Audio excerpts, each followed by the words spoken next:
The Battle of Monte Cassino is a series of 4 battles in which the Allied forces broke through the German fortifications known as the Gustav Line and captured Rome.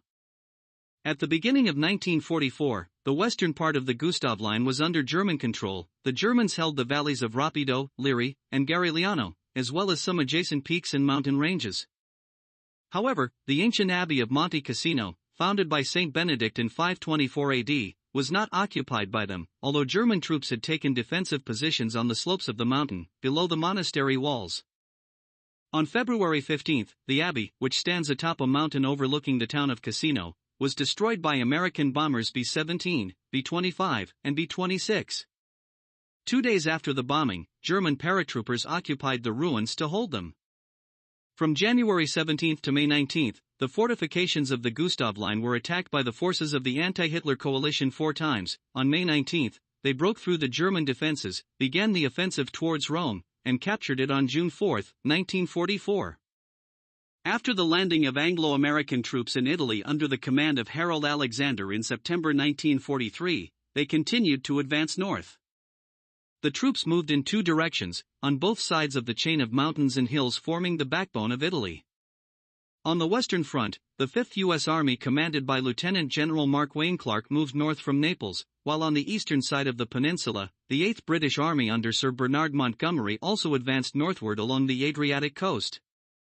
The advance of the 5th Army was relatively slow due to the rough terrain, unfavorable weather, and well-prepared German defenses. The Germans fought from pre-prepared positions, aiming to inflict as much damage as possible on the advancing forces. When necessary, the German troops withdrew to the north and occupied new positions. Thus, the Wehrmacht gained time to build a strong defensive line south of Rome. The initial estimate by the Allies that Rome would be captured by October 1943 turned out to be overly optimistic.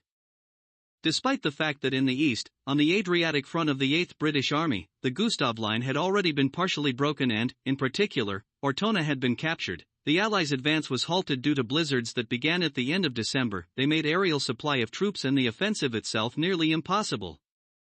Thus, the assault on Rome from the east, Route Number 5, was deemed impractical and hopeless by the command. The only possible routes for the offensive remained the paths connecting Rome to Naples, Route Number 7, the ancient Roman Appian Way, which runs along the west coast but ends in swamps flooded by the Germans south of Rome, and Route Number 6, which crosses the Liri Valley. A group of hills to the south of the valley dominated the entrance, located beyond the town of Cassino. The peaks of some of them served as excellent observation points, allowing German troops to detect the presence of the Allies, prevent any advance, and direct artillery fire at them. Among other obstacles to the advance of the Allied troops was the Rapido River. This small river with a fast current originated in the central part of the Apennine Mountains, flowed through Cassino and the southern part of the Liri Valley, after which the river, known in those areas as Garigliano, flowed to the sea. Cassino, with its heavily fortified mountain defensive positions and river crossings, also supplemented by the Germans flooding vast areas through temporary diversion of the Rapido's course, represented an important element of the defense in the Gustav Line and the entire German defense in central Italy. Due to the important historical significance of the Monte Cassino monastery, Field Marshal Albert Kesselring, the commander of German forces in Italy, ordered, in December 1943, that the monastery not be included in the line of German defense. There are conflicting opinions regarding how this order was carried out. Some Allied reconnaissance planes spotted German soldiers inside the monastery. The monastery had a great view of all the surrounding hills and valleys, making it an excellent position for artillery observers.